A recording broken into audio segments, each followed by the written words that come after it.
In this video, I'm going to tell you everything that you need to know about digital nomad visas, where and how to get one, and even some bold predictions about the future of digital nomadism from experts in the field.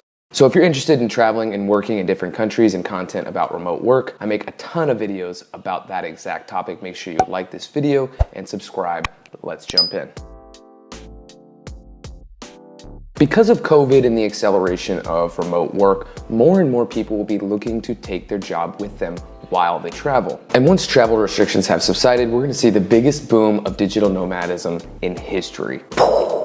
And a lot of these people are really interested in traveling and working in these countries for 6 to 12 months at a time, maybe even longer. But if you've ever traveled while working remotely, there's this muddled area, this gray area of legality, especially for some of these longer stints. When you enter a country, you usually fill out some type of visa form that classifies your visit, whether that's for school, for tourism, or for work. And when you're a digital nomad and you're going somewhere for weeks or months at a time while working remotely, it's really confusing to answer these forms, because truthfully you are working, but theoretically you're not taking a job in that country, you're just working in that country remotely. And see, before COVID and remote work was necessary and mainstream, many countries didn't even understand what remote work was. I've been traveling and working to different countries since early 2018, and I vividly remember being honest with an immigration officer upon arrival in an Eastern European country. And I tried to explain my online business and how I was working remotely, and his eyes glazed over like a Krispy Kreme donut. And it wasn't the only time that that kind of confusion happened between my communication with an immigration officer. This is why I'm so excited that countries are adopting digital nomad visas. These pieces of legislation are creating a massive shift in the intersection of legality, travel, and work. So what is a digital nomad visa? According to Travel Off Path, who had a great definition, a digital nomad or remote working visa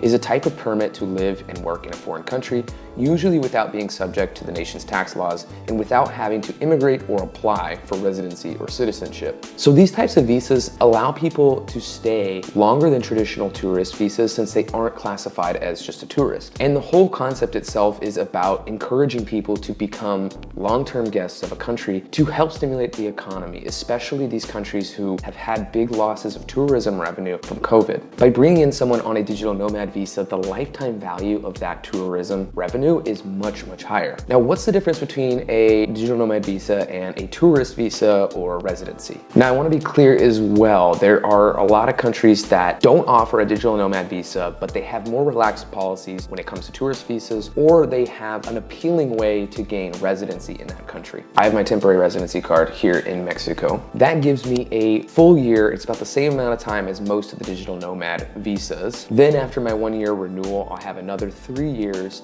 And then after that time, I become a permanent resident and don't ever have to worry about reapplying again. But there's a key difference. See, countries with the digital nomad visas are eager to invite people to apply. It feels like they are literally competing for guests to come and visit and live in their countries. During my application for my Mexican residency, however, I didn't feel wanted at all. In fact, during the interview with the immigration officer, he seemed downright infuriated at my existence. I 100% thought there's no way I'm gonna get this based on how the interview went.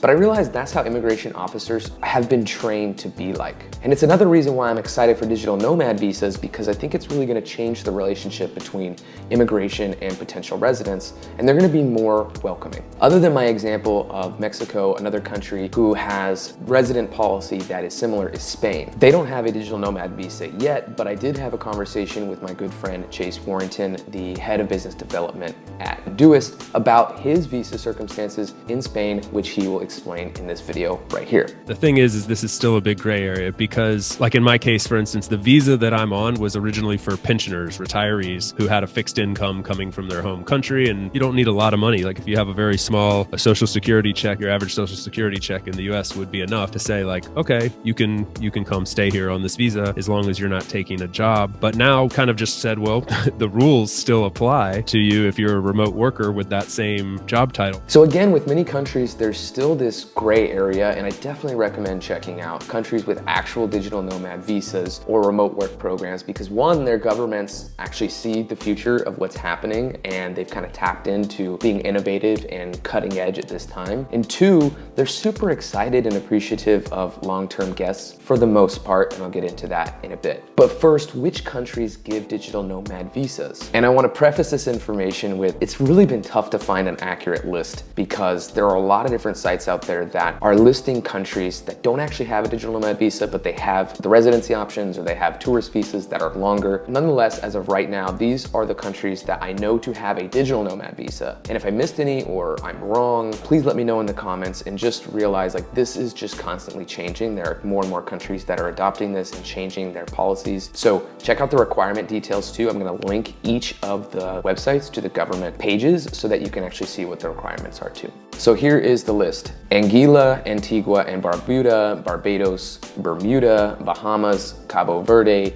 Cayman Islands, Croatia, Curacao, Dominica, Dubai, Estonia, Georgia, Iceland, Malta, Mauritius, I'm gonna say some of these wrong, Montserrat, Seychelles. There are also a bunch who have freelancer visas, long-term tourist visas, or other programs worth checking out. Just a couple of those: Costa Rica, Ecuador, France, Germany, Mexico, Spain, Portugal. And there are some places that have these in progress, right? They're currently working on digital nomad visas or something similar. Aruba, Belize, Colombia, Greece, Indonesia, Romania, Thailand. I'm sure I'm missing some, but I think we'll see over the next 10 years, if a country does not have some option catering to digital nomads, they will struggle with tourism revenue. Okay, so I've told you about where you can get those, told you what a digital nomad visa is. How do you actually get a digital nomad visa? Now, different countries have different policies. These are non-standard pieces of legislation. They have very different names depending on the country, but usually there's some type of foreign income requirement because these countries want to see that you're able to sustain yourself while you're there without taking a job locally. There's also usually an application fee. There are links that you have to follow online and submit. There's various other criteria, and again, those links for the specific countries will be in the article or the description below, depending on where you're finding this information. One of my friends and former clients, Kevin, he had an experience with the Barbados digital nomad visa, so he actually went to Barbados and signed up for their welcome stamp. This is what he had to say about his process. The process for the visa was surprisingly very, very easy. It was filling out a form, then them responding back after a few days with email that just said you're accepted and click on this website and pay for it. It felt like a community once I got there of an inclusive community. I can tell you right when I got off the plane and I went through immigration and I went through customs, as I was just about to walk out the airport, there was a security guard there and he looked at me and checked all of my stuff and he said, "Welcome stamp?" And I said, "Yes." And he's got a big smile on his face and he said, "Welcome, welcome." Like I said, I also worked with Kevin to help him get to that point where he could travel to Barbados and work fully remote. So anyone who wants to watch his testimonial, that will be linked here in the upper right of the YouTube. Now, we've gone over what the digital nomad visa is, how to get one, what countries provide them. There's gotta be some type of catch, right? Well, like any massive change, there are gonna be some side effects to a program like this rolling out. Let's go through some of the pros and cons, at least the way that I see them, about digital nomad visas so that you can make a decision on whether you wanna pursue one or you can, develop some opinions. One of the pros is that the countries and the nomads are getting out of this gray area of legality. There are already people traveling to these countries, working remotely, so actually formalizing that relationship, recognizing that digital nomadism exists, and bringing some sort of legal precedent to that, I think is really, really good. Another benefit is for the countries, especially the ones who lost that tourism revenue, they're getting these injections of income for long sustained periods of time to help them build a more stable economy. And also that helps create those partnerships between those local businesses and these nomads who can get some sort of consistent income from people that are going to be now living there. And where integrated correctly, I think this can be beneficial for governments, it can be beneficial for the locals, it can be beneficial for nomads, so it's a win-win-win. My friend Olúmidé, Gbenro of globoversity.com, he is helping to work right now with Indonesia to put progress forward on their digital nomad visa, and he explains this perfectly. Watch this. In terms of the responsibilities of digital nomads and governments, I think there has to be a larger conversation between each party when it comes to digital nomads, locals, and governments, because we're all functioning in a way of things that benefit us. The government wants the best for the entire country. Digital nomads, we want to have fun and have low cost amenities. Locals want to preserve their culture locally.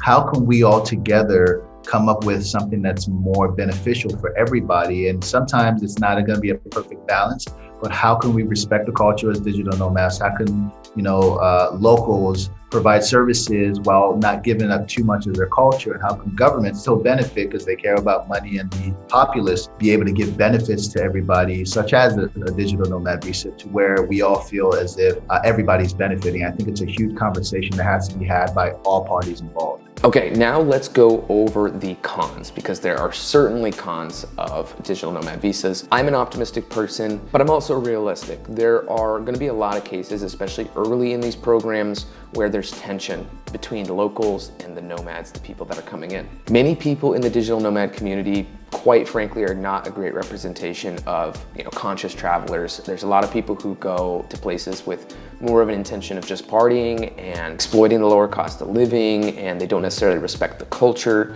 and they increase the prices for the locals just by being there, and they cause regional gentrification. This is a cyclical thing that happens all over the world and is definitely one of the unintended consequences of introducing these programs. And if a digital nomad visa program does not have a community leader or does not have a direct connection to the locals or someone who's helping to facilitate, there will be a lot of difficulty in that program actually functioning well in that society. So my friend Gonçalo, he is the creator of the Digital Nomad Visa in Madeira, which we'll learn about a little bit later. He's very adamant about community leaders being the key of any kind of digital nomad program. So this is what he had to say about that. In my opinion, the key is to have a strong community leader. And this community leader will be responsible not only for making the relationship between digital nomads stronger, but making sure that the nomads give back to the local community.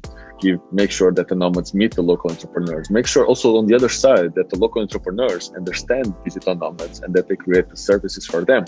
But not all is bad. As I went through the pros as well, I do have hope for these visas ushering in kind of a new wave. So let's talk about the future of travel and work, digital nomad visas, all that cool stuff. One, there are a ton of countries that are working on passing laws around digital nomad visas. So there is a lot of countries recognizing that this is the future. A couple people that I know working on the digital nomad visas, one of them is Olúmidé, who's working on it in Indonesia. This is what he had to say about the status of that one. The thing that we did on a social level was create a petition on a website called change.org. And I believe we're nearing 5,000 signatures right now. And this was basically the social element of the official document we submitted to the government in Jakarta, the capital of Indonesia. Another friend of mine, Marcela Fernandez, is working on the digital nomad visa in Colombia, and she's been part of those discussions. This is what she had to say about the digital nomad visa in Colombia. The negotiations are still happening between the government. It is very likely that by this summer, there will be like a public announcement on the details and the possibilities of applying for a nomad visa, but it is still very much in a conversation with the government. There is an organization leading that process. It's called World Tech. They are pioneers with Estonia. So that's definitely happening, but still under construction from the government side. But yeah, Colombia will be one of the countries that will most likely have a digital nomad visa by the end of 2021 for sure. So obviously hearing those things, it is encouraging to see that there's these other countries that are still working on this and getting things through legislation. Of course, governments oftentimes don't work as fast as we would like.